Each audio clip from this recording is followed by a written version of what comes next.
他明明是至高无上的万龙之母，掌管着无数龙族子民，却要伪装成即将被山贼侵犯的柔弱小女孩，只为诱骗我这个清纯小魔王出手救她。然而，尽管她哭得梨花带雨，我却依然不为所动，因为我一旦被她骗到洞穴里去，就会被她糟蹋。原本我只是这片大陆上的第666代魔王，因为众所周知，魔王一定会被勇者打败，所以我毅然决定不再做魔王。我要在勇者诞生20年前，占领人类最强帝国，成为他们的国王。我抱着美好的愿望来到人间，却被巡逻的士兵当成了乡巴佬。正当我疑惑他们是不是在说我的时候，士兵便将长矛对准了我。我沉思片刻，微笑着介绍我叫德乌斯。可话音刚落，一个身材魁梧的骑士便站出来指责我，狂妄的小子，居然敢用古代神的名字！难道你不知道这是维尔德王国的首都吗？我感到有些疑惑，维尔德王国很厉害吗？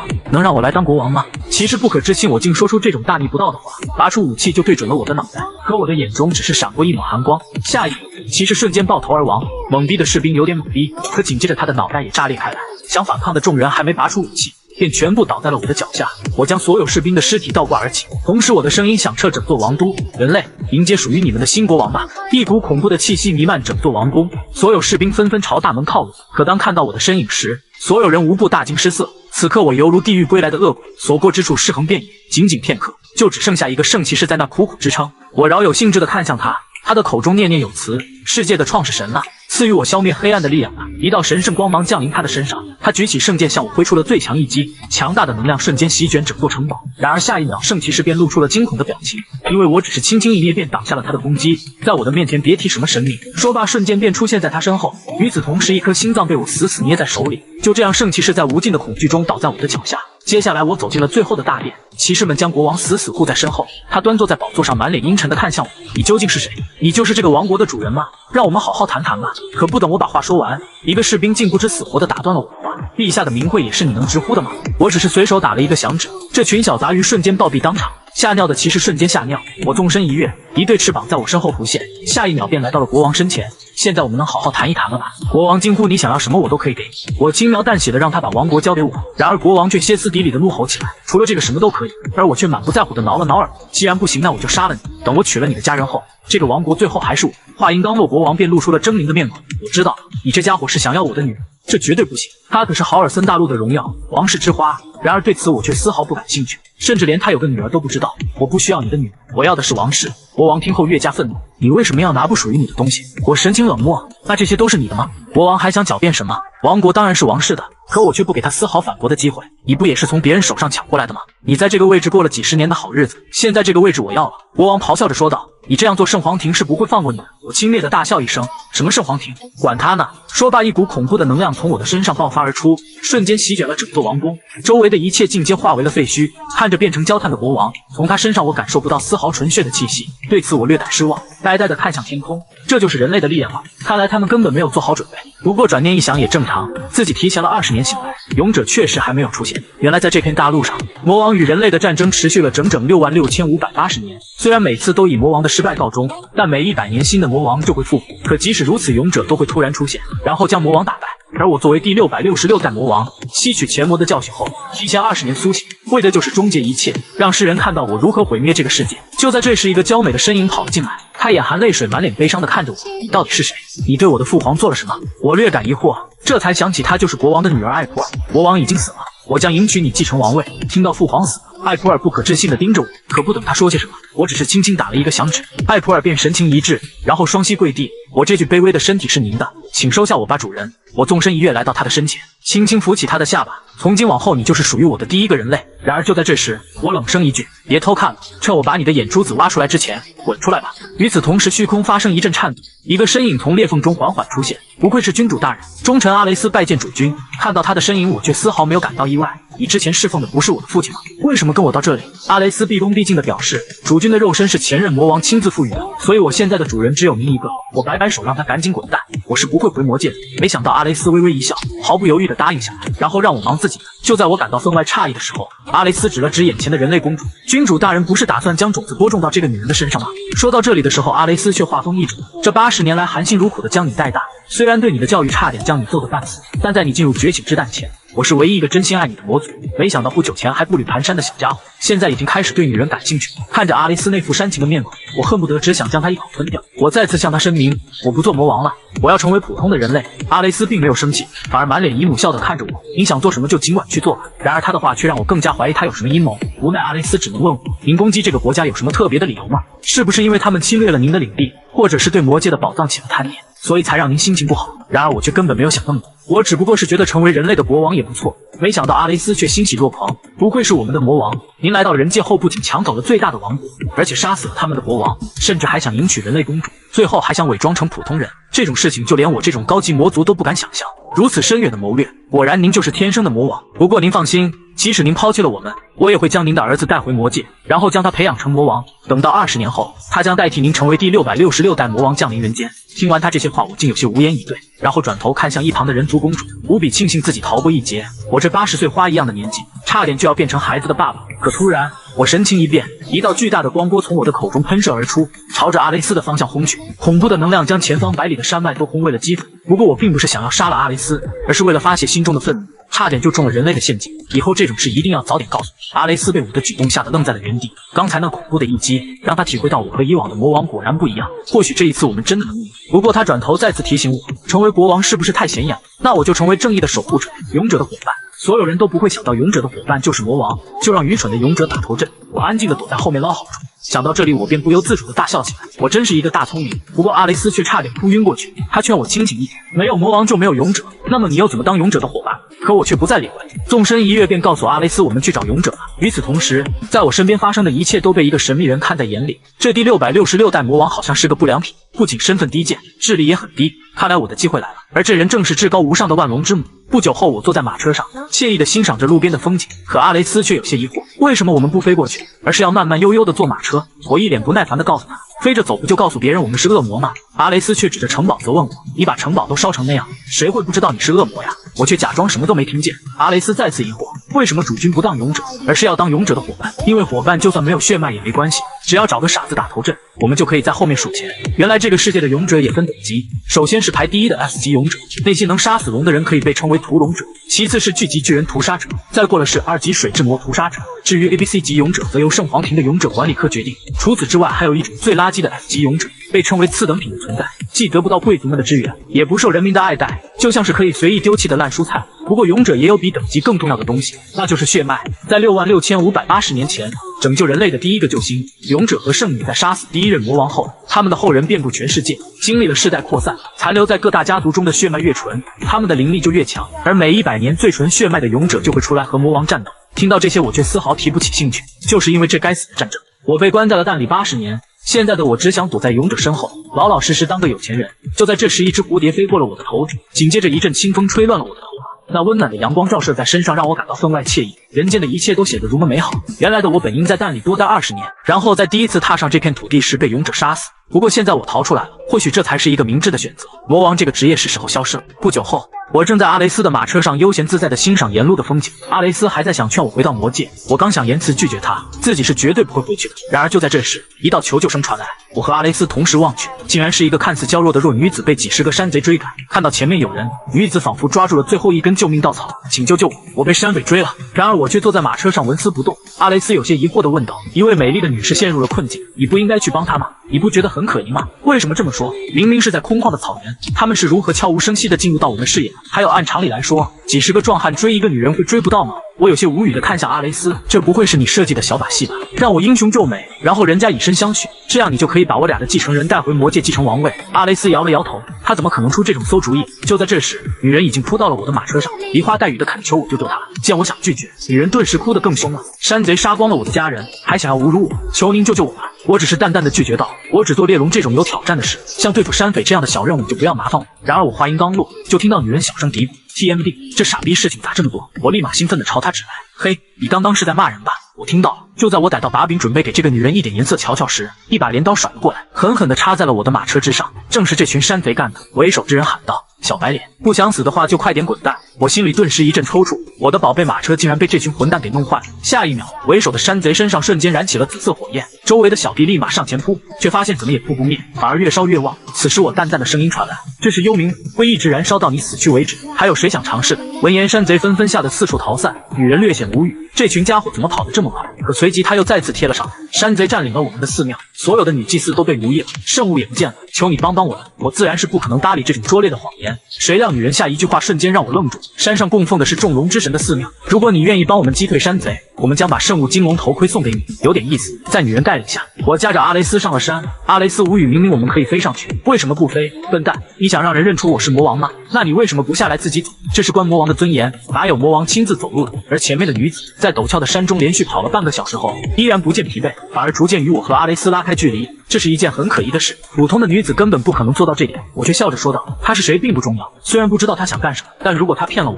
我会把她的皮包了做成衣服穿。”在路上，我已经渐渐猜到女人的身份。我朝阿雷斯问道：“龙会崇拜神灵吗？”“不会的，龙神只是龙的一种称号，就跟魔界的魔王一样。龙神是所有龙中最强的顶峰。”闻言，我的心里已经默默有答案，正在计算等下打起来的胜算。随着阿雷斯彻底累倒，我俩终于爬上山顶，而山顶根本没有一丝山贼的踪迹，只有一座寺庙摆在眼前。我打开大门，和阿雷斯缓缓朝里面走去。山贼和金龙头盔在哪里？趁我好说话的时候给我！我朝里面喊道。这时阿雷斯似乎发现了周围不对劲，立马提醒道别进去。然而为时已晚，刚刚还敞开的大门已经闭上，一股强烈的压迫感袭来。出现的正是那个女人，她一改之前表现的柔弱，面带玩味的看着我和阿雷斯，可我依然没有丝毫波动，还笑嘻嘻的朝她问道：“看来你就是那个占领寺庙的山贼，那我的头盔呢？”女人讥讽的声音传来：“还不清楚自己的处境吗？面见万龙之母，龙族唯一至高无上的神还不跪拜？”听到此话，阿雷斯瞬间一惊，如果眼前的女人就是龙神，那么这里便是他的领地。我喃喃几句：“万龙之母吗？龙的唯一神。”看到两人的反应，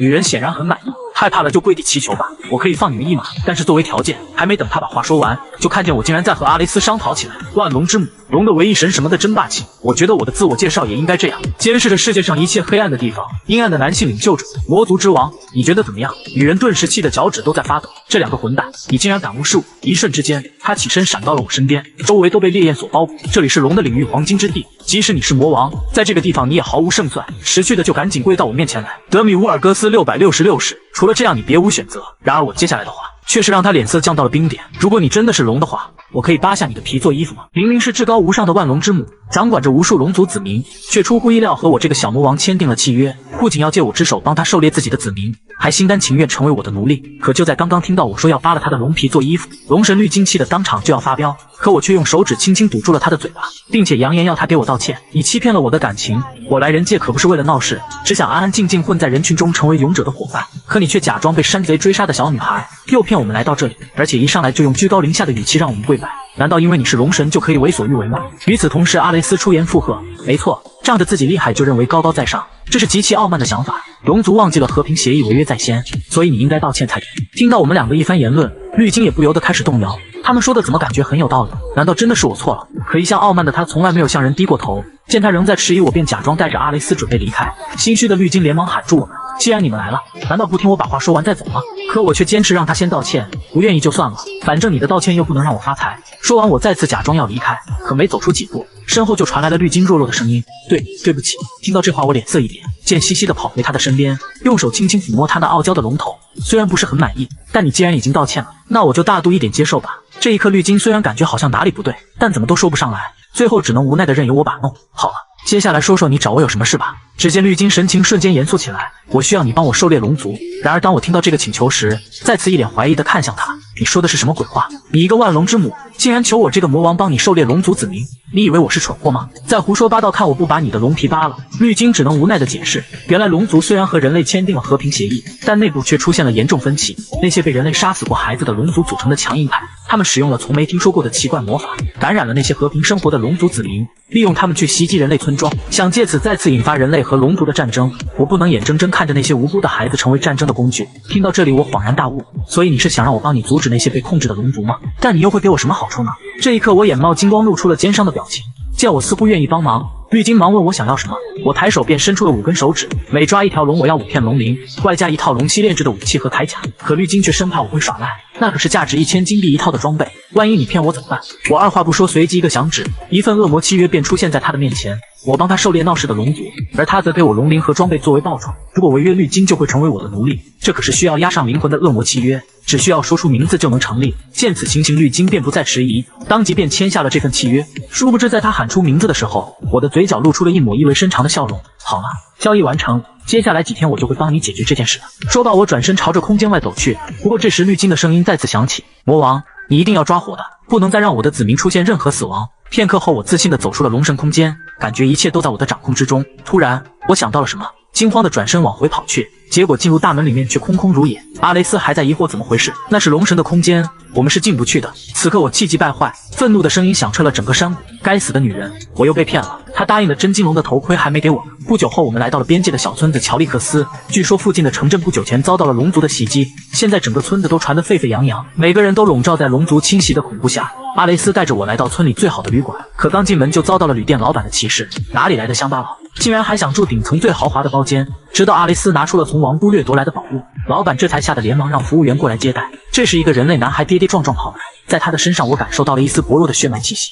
虽然他身材看起来瘦小，但应该是某个没落勇者家族的孩子，看样子应该是 F 级别的次等品。不过这恰恰是我寻找的目标。就在这时，一声爆炸响起，一头巨龙袭击了这个村子。男孩竟不顾自己，连忙让我躲起来，我却丝毫未动凝神看向他。就让我来辅助你成为勇者吧，接受我的提议，你将得到无法想象的财富与名誉，摘掉次等品的标签，拒绝我，你将永远失去改变命运的机会。F 级是一辈子都没有机会拿起宝剑的。感受到我那不容置疑的威压，男孩动容了。他不想一辈子碌碌无为，请你帮助我成为勇者吧。我将尽一切努力，及时献上自己的灵魂。看到男孩那认真的样子，这倒是正合我意。于是我果断召唤出了恶魔契约，男孩必须听从我所有的命令，并且得到的财富和荣誉需要在我允许的情况下才有权分享。除此之外，男孩不能提出任何反对。看着这份完全不公平的契约，男孩迟疑了，但看到荣誉和财富这几个字的时候，他毫不犹豫地喊出了自己的名字：杰克·放霍利比切。大功告成。我微微一笑，指着天空的巨龙喊道：那么就从抓住这条巨龙开始吧。可这时阿雷斯却提醒我，普通人是抓不住龙的。我灵机一动，那么抓龙的任务就交给你了。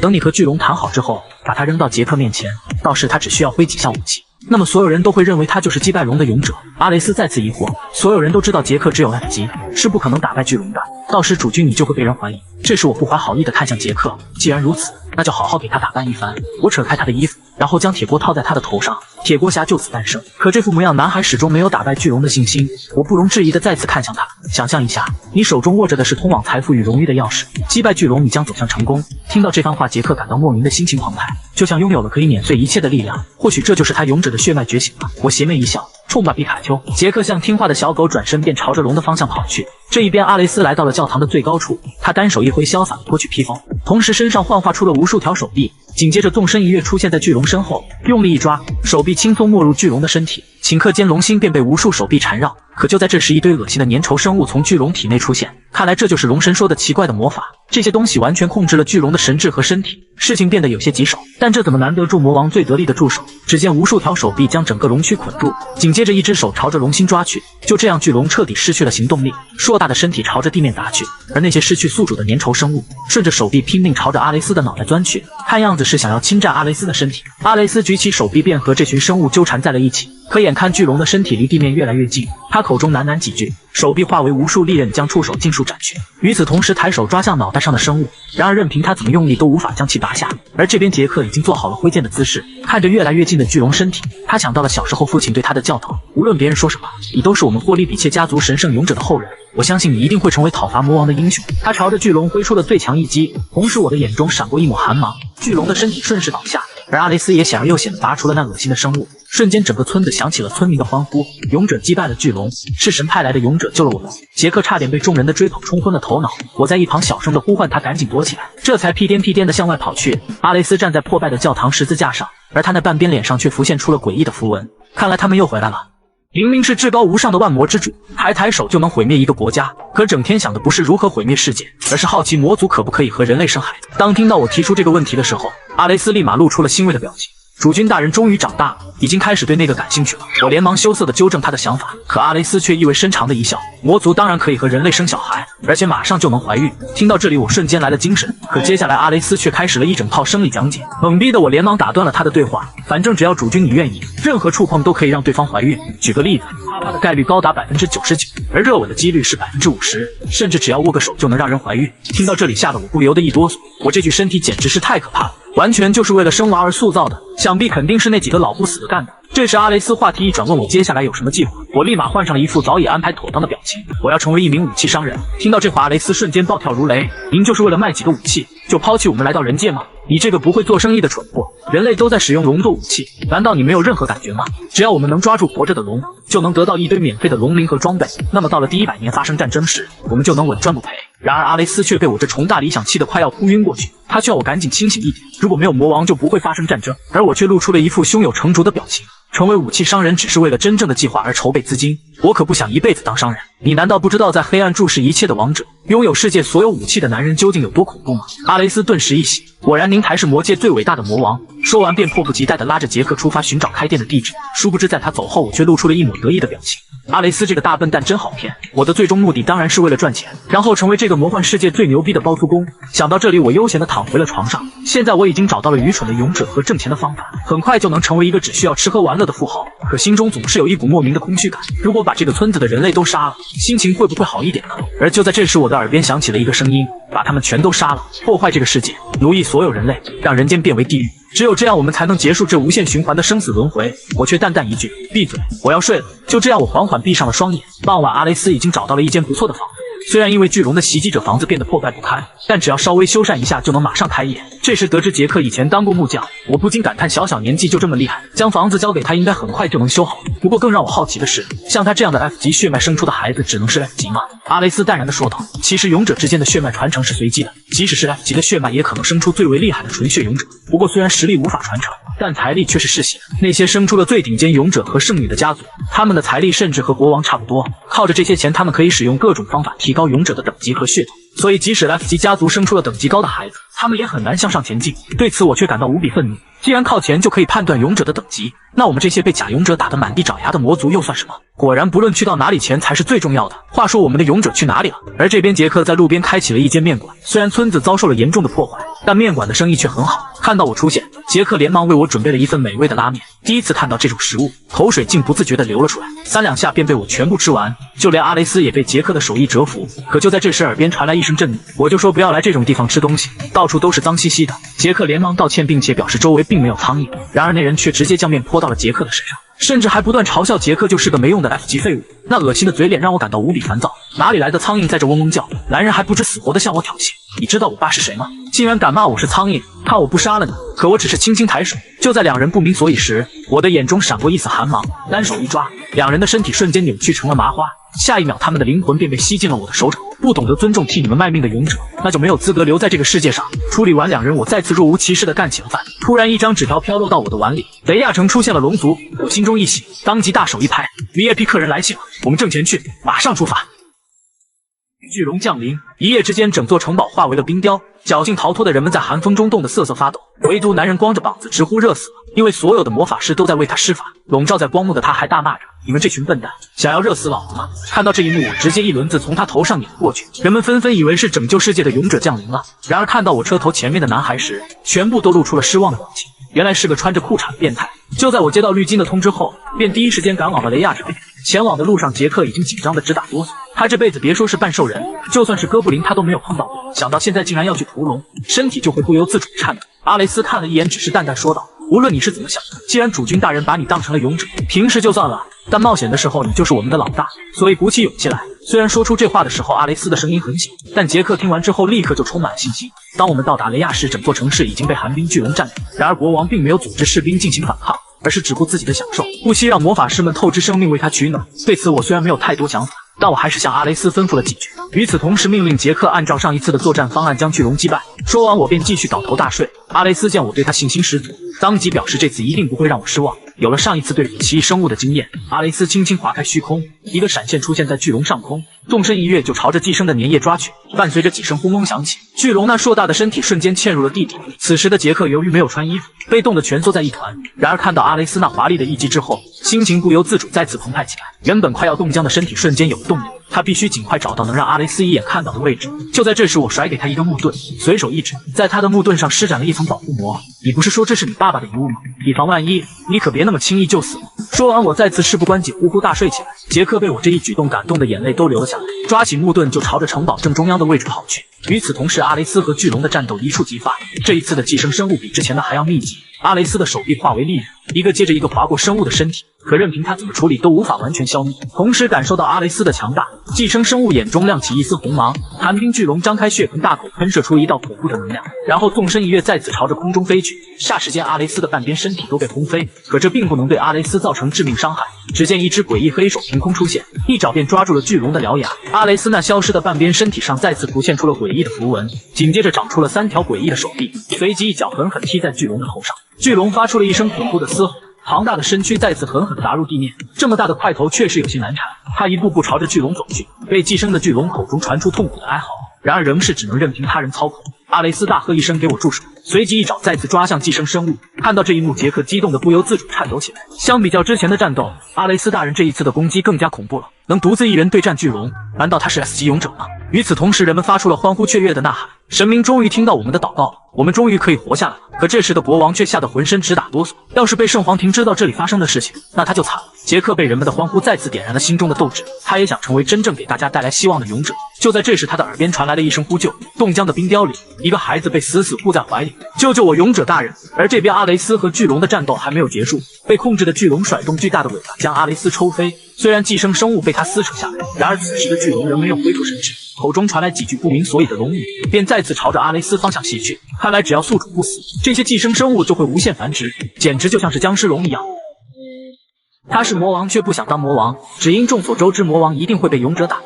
于是，在勇者还没诞生之前，魔王决定培养一个属于自己的勇者。然而，这却累垮了含辛茹苦把他养大的恶魔。就在阿雷斯被寒冰龙王轰飞后，很快他就意识到，如果不将宿主完全杀死，那么巨龙就会像僵尸龙一样没完没了。此刻，在寄生生物的控制下，寒冰巨龙彻底陷入了疯狂，不顾一切朝着阿雷斯冲去。但阿雷斯却丝毫不慌，他口中喃喃一句，身后涌出成千上万黑色触手，相互缠绕之后凝结为一只巨手。随着一拳轰下，巨龙那硕大的身体再次被砸落。就在阿雷斯准备彻底控制巨龙的身体时，一道寒冰冷焰从巨龙的口中喷射而出。幸好阿雷斯及时用手臂护住，否则整个身体都将被摧毁。不过这一举动也彻底激怒了阿雷斯，只见他的眼神一凝，巨大的手臂一分为3，一只控制龙头，另外2只分别控制领翼。伴随着一声痛苦的咆哮传出，巨龙的双翼就这样硬生生被扯下。但阿雷斯的攻击并没有结束，3只手臂犹如机关枪狠狠攻击在巨龙的身上。这一幕把在场所有人都惊愣在原地，都以为他是传说中的 S 级勇者。与此同时，杰克艰难地朝着被冻僵的夫妻跑去，看着将孩子死死护在身下的夫妻，杰克想用手上的扫把将他们救出来，然而他用尽各种方法都无济于事。而这边巨龙在阿雷斯的攻击下开始了殊死一搏，一道寒冰吐息朝着地面喷去。和之前的攻击不同，这一招凝聚了他所有的能量，瞬间便席卷了周围的一切，来不及做出任何反应。杰克连同冰雕都被震飞了出去，而魔王给他的盾牌顷刻间化为了碎片。虽然最后他活了下来，但4肢却在能量的冲击下碎为了冰块。可他仍是没有放弃。当听到孩子的蛙声从雪地里传来，他拼尽全力朝着孩子的方向爬去。虽然他不能像其他英雄一样拯救所有人，但他一定要救活这个孩子。可他这残破的身体又能坚持多久呢？此时阿雷斯和巨龙的战斗已经来到了最后的阶段，刚才直接对上了巨龙一击之后，阿雷斯维持了20年的皮肤全部被摧毁，诡异的符文遍布全身，而这就是他恶魔的本领。然而巨龙并没有就此停止，寒冰吐息再次喷出，能量又一次席卷了周围的一切。这一次没有了盾牌的保护，杰克终于感受到了死亡的降临。但在最后一刻，他仍是将孩子死死护在身下。而就在这时，那个身影终于出现。只见魔王疑惑地看向眼前的人类，他不理解，在过去的66500年里，魔族为什么会输？他们明明就像可以随时吹灭的蜡烛，如此渺小，却宁愿牺牲自己也要保护别人。看到魔王的身影，杰克知道这个孩子终于得救。他缓缓闭上眼睛，彻底失去了意识。就这样不知过了多久，杰克从床上猛然惊醒，发现已经回到了住所。正当他疑惑自己为什么还没死的时候，惊讶地看到原本断掉的4肢已经恢复如初。而就在这时，魔王的声音从楼下传来。只见不知何时，魔王的脚下已经堆满了装备。杰克想要询问些什么，可魔王只是笑盈盈地看向他，然后催促他赶紧起来干活。杰克虽然不知道后面究竟发生了什么，但只要看到魔王的那张脸，他所有的疑惑都会消失不见。而接下来的故事也正如预想的一样，杰克继续扮演着勇者的角色，可怜的阿雷斯永远冲锋在第一线，而我们的魔王一如既往走到哪睡到哪。每当他们打倒一条龙，那条龙就会以某种方式被带走，然后第二天一早就会有一堆装备被送到住处。渐渐的，他们的配合越来越有默契，而屠龙者内库侠的称号传遍了这片大陆，人们都在欢呼，是上帝派来的勇者拯救了他们。随着魔王堆积的武器越来越多，距离他的梦想又近了一步。而今天正是恶魔的武器商店开业之日。